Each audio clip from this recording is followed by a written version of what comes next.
ॐ ह्रीं श्रीं ॐ सिन्तम् अन्त्यं अन्धं क्यं सुम्मं सुञ्चं त्वं संक्षिं संकं संतं मुङ्किं तं भं त्वं जं त्वं विं जं सुङ्किं स्वं चं सिं स्मं शं मं तं विं सं तं तं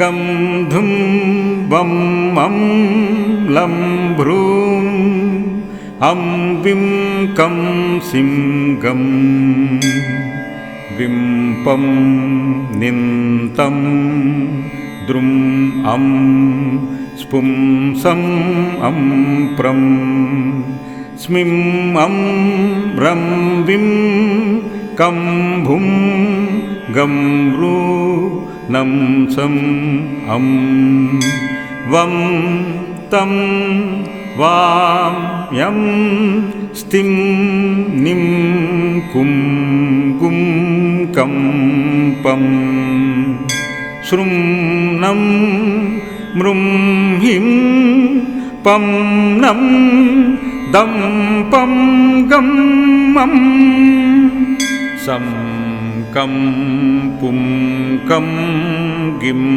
सं कं सं ऐं क्रीं सौः केयीलाह्रीं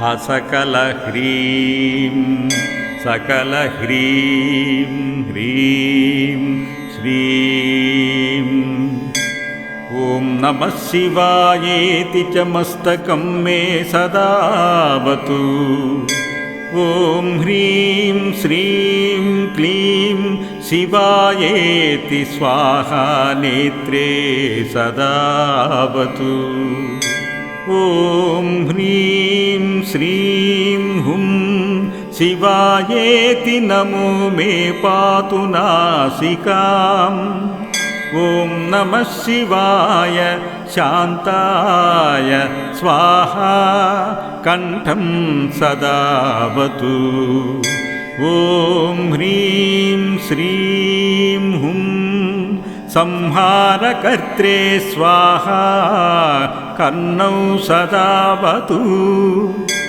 ॐ ह्रीं श्रीं पञ्चवक्त्राय स्वाहा दन्तं सदावतु ॐ ह्रीं श्रीं महेश्वराय स्वाहा चौदरं पातु मे सदा ॐ ह्रीं श्रीं क्लीं त्रिनेत्राय स्वाहा केशान् सदावतु ॐ ह्रीं ऐं महादेवाय स्वाहा वक्षः सदावतु ॐ ह्रीं श्रीं क्लीं ऐं रुद्राय स्वाहा नाभिं सदावतु ॐ ह्रीं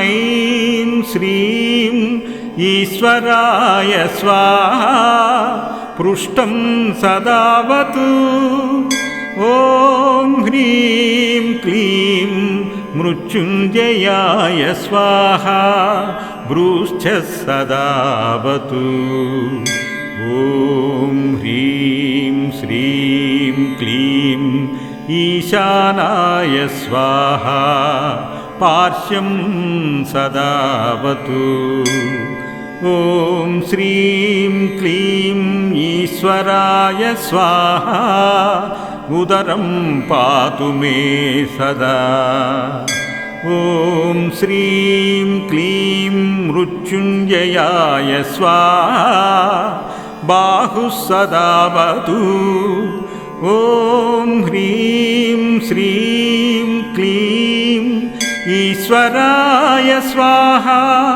पातु करौ मम ॐ महेश्वराय रुद्राय नितम्बं पातु मे सदा ॐ ह्रीं श्रीं भूतनाथाय स्वाहा सर्वं सदावतु ॐ सर्वेश्वराय सर्वाय स्वाहा सर्वं सदावतु प्राञ्चामा पातु भूतेश आग्नेयां पातु शङ्करः दक्षिणे पातु मां तु द्रोणैरुत्वां स्थाणुरेव च पश्चिमे खण्ड परशुर्वायव्यां चन्द्रशेखरः उत्तरे गिरीशः पातु ईशान्यामास्वरस्वयम् ऊर्ध्वे मृडः सदा पातु अधो मृत्युञ्जयः स्वयं जवेस्तते चान्तरिक्षे स्वप्ने जागरणे सदा पिनाकी पातु प्रीत्या भक्तं सद्भक्तवत्सलः इति ते कवचं वत्सले वचं परमाद्भुतम् इति ते कवचं वत्सले वचं परमाद्भुतम्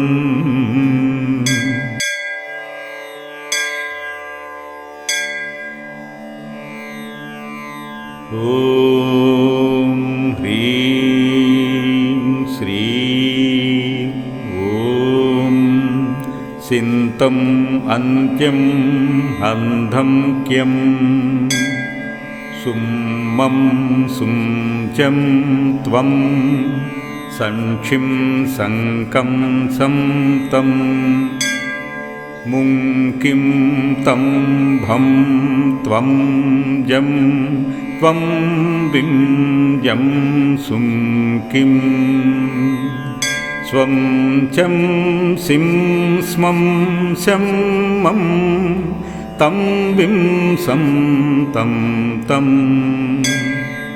गं धुं वं मं लं भ्रूं अं विं कं सिं गं विं पं निन्तं द्रुं अं स्पुं सं अं प्रं स्मिं अं रं विं कं भुं गं रू नं सं अं वं तं वां यं स्तिं निं कुं गुं कं पं श्रुं नं मृं हिं पं नं दं पं गं मं सं कं पुं कं गिं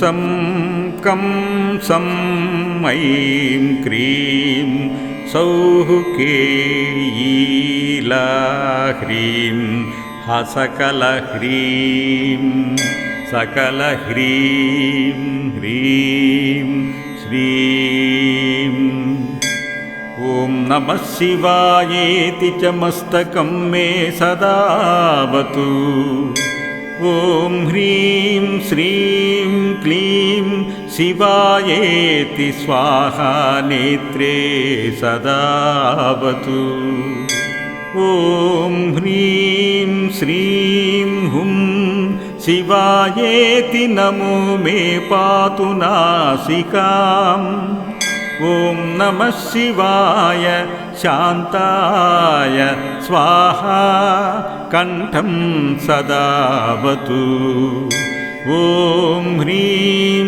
श्रीं हुं संहारकर्त्रे स्वाहा कर्णौ सदावतु ॐ ह्रीं श्रीं पञ्चवक्त्राय स्वाहा दन्तं सदावतु ॐ ह्रीं श्रीं महेश्वराय स्वाहा चौदरं पातु मे सदा ॐ ह्रीं श्रीं क्लीं त्रिनेत्राय स्वाहा केशान् सदावतु।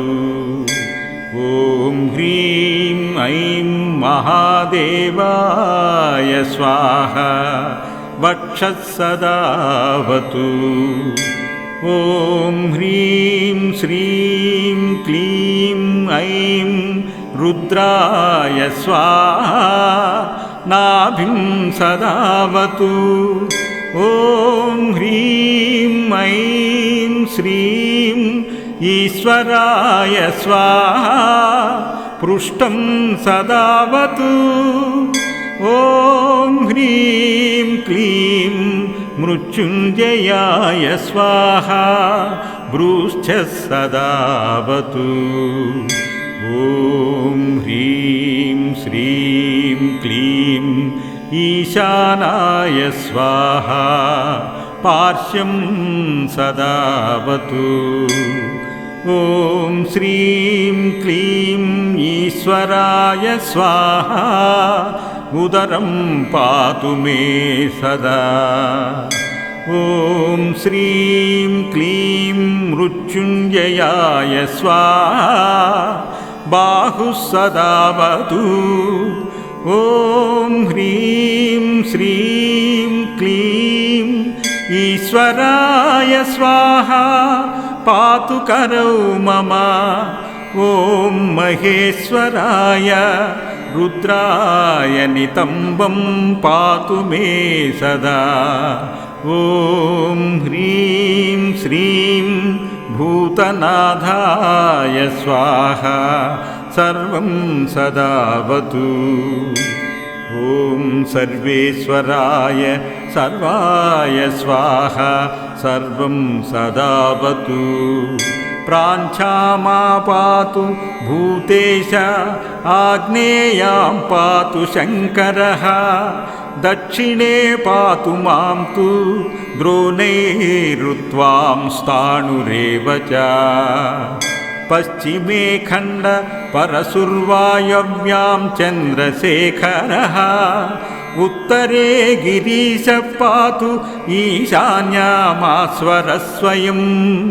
ऊर्ध्वे मृडः सदा पातु अधो मृत्युञ्जयः स्वयं।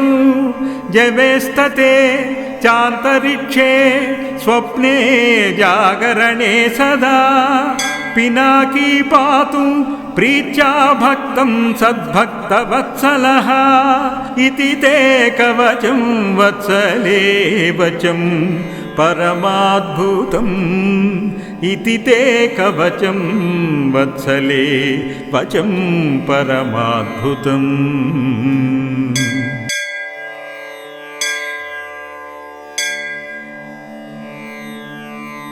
ॐ ह्रीं श्रीं ॐ सिन्तम् अन्त्यम् अन्धं क्यं सुम्मं सुञ्चं त्वं संक्षिं सङ्कं संतं मुङ्किं तं भं त्वं जं त्वं बिं जं सुङ्किं स्वं चं सिं स्मं शं मं तं बिं सं तं तं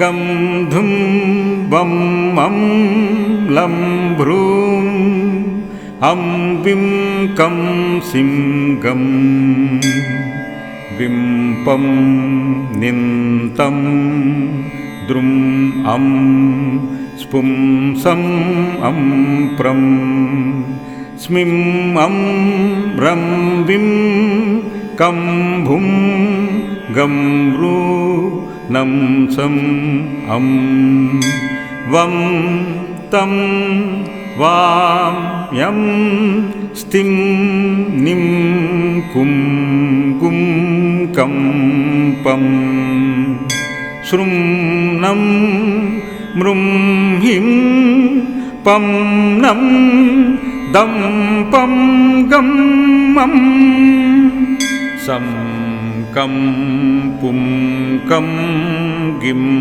सं कं सं ऐं क्रीं सौः केयीला ह्रीं हसकलह्रीं सकलह्रीं ह्रीं श्रीं। ॐ नमः शिवायेति च मस्तकं मे सदावतु। ॐ ह्रीं श्रीं क्लीं शिवायेति स्वाहा नेत्रे सदावतु। ॐ ह्रीं श्रीं हुं शिवायेति नमो मे पातु नासिकाम्।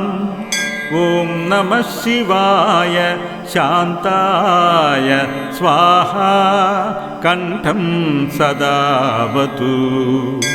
ॐ ह्रीं श्रीं हुं संहारकर्त्रे स्वाहा कर्णौ सदावतु। ॐ ह्रीं श्रीं पञ्चवक्त्राय स्वाहा दन्तं सदावतु। ॐ ह्रीं श्रीं महेश्वराय स्वाहा चौदरं पातु मे सदा। ॐ ह्रीं श्रीं क्लीं त्रिनेत्राय स्वाहा केशान् सदावतु। ॐ ह्रीं ऐं महादेवाय स्वाहा वक्षः सदावतु। ॐ ह्रीं श्रीं क्लीं ऐं रुद्राय स्वाहा नाभिं सदावतु। ॐ ह्रीं ऐं श्रीं ईश्वराय स्वाहा पृष्ठं सदावतु। ॐ ह्रीं क्लीं मृत्युञ्जयाय स्वाहा भ्रूश्च सदावतु। ॐ ह्रीं श्रीं क्लीं ईशानाय स्वाहा पार्श्वं सदावतु। ॐ श्रीं क्लीं ईश्वराय स्वाहा उदरं पातु मे सदा। ॐ श्रीं क्लीं मृत्युञ्जयाय स्वाहा बाहुः सदावतु। ॐ ह्रीं श्रीं क्लीं ईश्वराय स्वाहा पातु करौ मम। ॐ महेश्वराय रुद्राय नितम्बं पातु मे सदा। ॐ ह्रीं श्रीं भूतनाथाय स्वाहा सर्वं सदावतु। ॐ सर्वेश्वराय सर्वाय स्वाहा सर्वं सदावतु। प्राञ्चामा पातु भूतेश आग्नेयां पातु शङ्करः दक्षिणे पातु मां तु द्रोणैरुत्वां स्थाणुरेव च। पश्चिमे खण्ड परशुर्वायव्यां चन्द्रशेखरः उत्तरे गिरीशः पातु ईशान्यामास्वरस्वयम्। ऊर्ध्वे मृडः सदा पातु अधो मृत्युञ्जयः स्वयं। जवेस्तते चान्तरिक्षे स्वप्ने जागरणे सदा। पिनाकी पातु प्रीत्या भक्तं सद्भक्तवत्सलः। इति ते कवचं वत्सले वचं परमाद्भुतम्।